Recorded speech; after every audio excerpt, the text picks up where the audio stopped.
Welcome to Buy It on BirchStreet, the weekly show where we highlight the best of procure-to-pay on demand in innovation, automation, and solutions to help save you and your customers valuable money and time.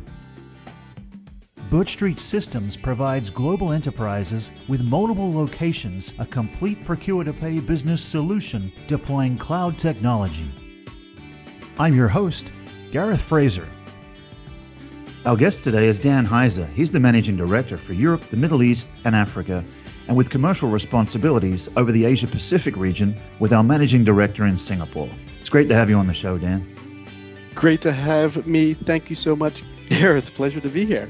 Awesome. Always is. It's always entertaining when we get you on the line, whether it's in one of these shows or in our demonstrations or our webinars, which we'll probably ask you about later. But can we get started, Dan, by you sharing with the listeners your professional background and what brought you to BirchStreet Systems? Yep. Sure thing. So let's see. Professional background. Traditionally, I've always been in the hospitality industry. My first job was a dishwasher in the U.S. on a small resort called Block Island, off Rhode Island, and kind of grew up in back of house, in front of house, at bar, etc. Went to hotel school in U.S. The day I graduated hotel school at the University of New Hampshire, had the graduation, got over my hangover on Sunday, and went to work for a software company on the Monday, which was called Newmarket Software Systems at that time. We had a system called Delphi. And I was with that company for the better part of 30 years, quite some time growing it up. I made a decision to move to the UK in 1999 to open the office here for Newmarket and grow out into EMEA. And our company was purchased by a larger company kind of 5 or so years ago, Amadeus. And after spending a few years there, I was like, okay, I'm getting itchy feet. I got to do something else. So a few ex-colleagues from Newmarket days, et cetera, had joined BirchStreet before, and they said, why don't you have a look here? So I started working through some of the discussions with BirchStreet, started getting it to understand the technology and the background. I've heard about BirchStreet, but I didn't really know what it did.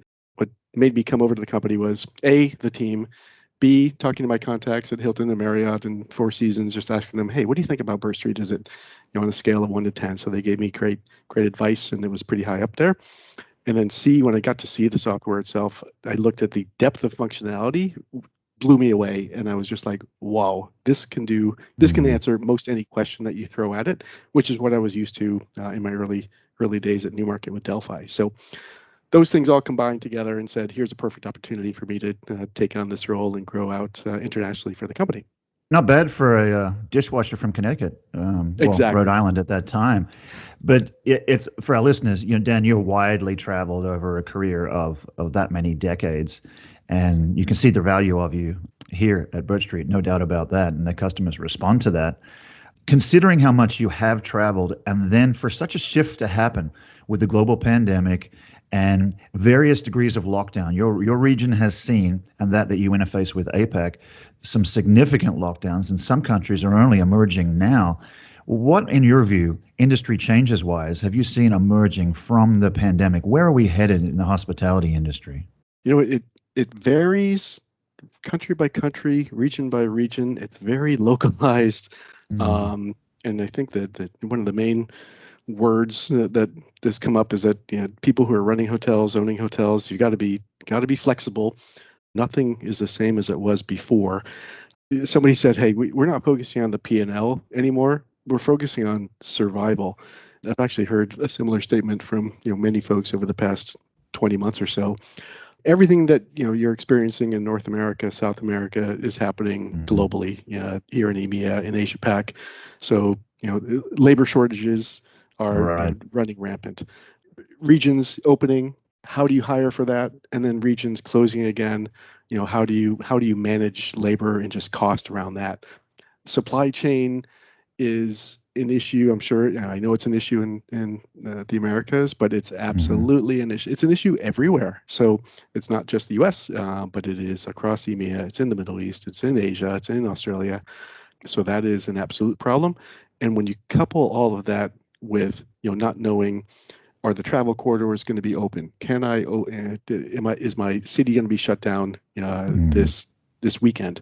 What should I order? How much, food, beverage, etc. do I need to order at any given time? And will my suppliers be able to deliver on time?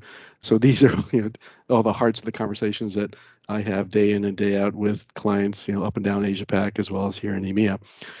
Of course, there's a big focus on sales and marketing with the hoteliers, Hmm. but they have to do that within reason, again, based on COVID, opening, closing, etc.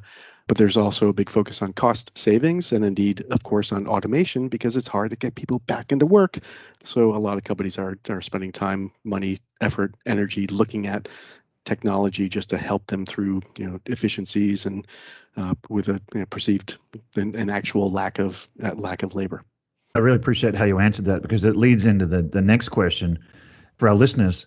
It's very obvious that Birch Street System offers an integrated platform for P2P solutions. But in your view, Dan, which have been the most popular within the region, considering what you were talking about with the pandemic? Has there been changes in behavior? There's a need for a more integrated system and less reliance on point solutions in a cybersecurity environment that is much more dangerous in today's world. Everything you said is accurate. I think if we focus in purely on Asia Pacific, but Asia Pacific is, China, mainland China, Greater China, down to the Indonesia, Philippines, Singapore, Australia, New Zealand, etc. Every country, every region has their own requirements and own needs.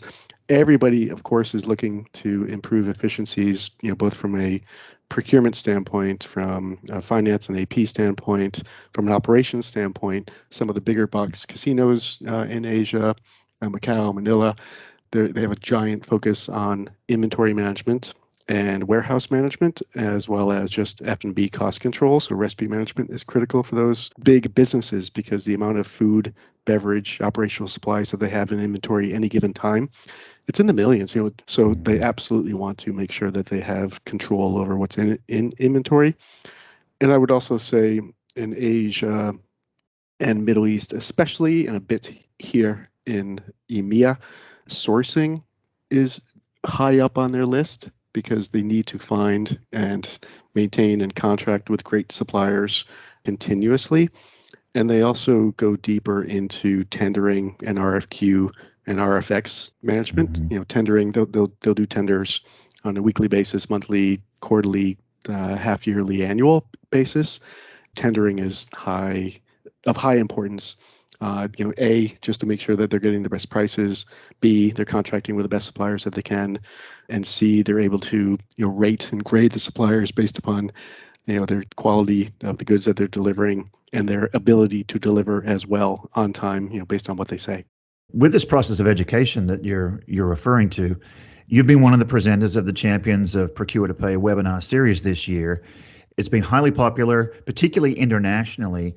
And now I know you're traveling much more. I think you're off to the Middle East in the next week or so. You were just in Europe last week. Considering the Champions of Procure to Pay webinar series and your involvement with it, can you share with the listeners, in your view, the value of these webinars? Absolutely. I will go back to what you said, like travel is starting to open in the past couple of months, and I have been traveling around Europe. Tomorrow heading out to Dubai for first trip to Dubai in, oh my gosh, 18 months. And I will say this, Gareth, there's nothing like a face-to-face meeting. You can just, it's so good to get back out in front of people, socially distanced, of course, but there's nothing like that. And I think the world is going to come screaming back in due course once COVID is under more control than it is in certain countries than it is today. But, the webinars that we're putting on, I think many people are now used to doing Zoom meetings, used to doing, Teams and just remote meetings. The webinars, the way we've set them up, which I love and what I've heard from clients who are coming into the webinars, is that they're short. They are highly informational. The guests that we brought in are very enthusiastic, wildly knowledgeable on each of the modules that they're talking about. I think the biggest benefits have been when we bring in some of our top clients on certain modules as well, because you're just hearing it, direct, like the good and the bad of deploying, and around change management that has to go into it. So it just opens eyes, and I think it gives people different perspective on how other companies are managing through this era. Great point. We only have time for one more question. Okay. It's become well known. You can ask me as many questions as you want. I know you can talk all day. Well, I just had Chef on, and we could have made it a 24-hour. Oh, he'll talk weeks on end. Weeks on end. And speaking of weeks on end, you could sail for weeks on end, and it's known that you're a keen yachtsman. And in your vast experience sailing the seven seas, has there been any experience in particular that you'd like to share with the listeners? Oh boy, I could go on and on about that. But with my love of the ocean, one thing that we did is developed and created a brand called White Vodka.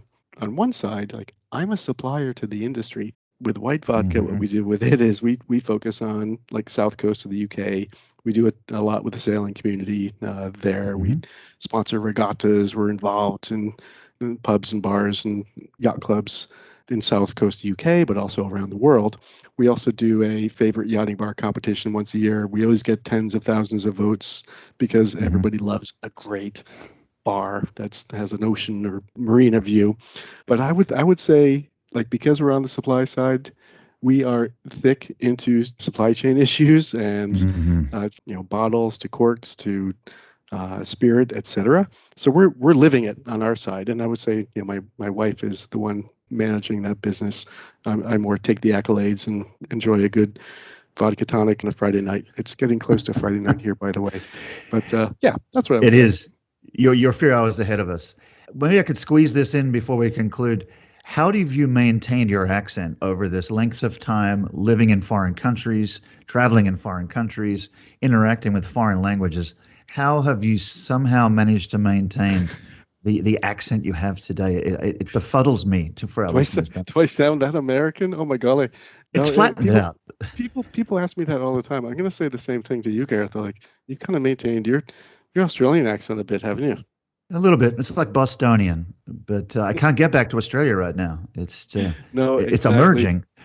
But yes, what do you say to them? I have friends who come here and they'll live here for a month and they'll all of a sudden sound British. I'm like, you're living a lie. Like, you can't just pick that accent. Hello, governor. Untrue. So I'm impressed. Your parents must be. That's my boy, keeping his roots. They are. That's right. No, you're an everyman. You're the 007 of procurement. Kind. You're very kind, sir. Indeed. Well, it's just been great to have you on, Dan. Thank you for taking the time. I know you're 3, 4, 5 hours ahead of different time zones around the world, but that doesn't ever stop you, it seems. We wish you the best with your travels, and we would love to have you back on the show when you return. Thank you so much for being here. Pleasure. Thank you. And finally, a special thanks to you, our listeners, for joining us for the discussion today. Join us next week for another installment of Buy It on Birch Street.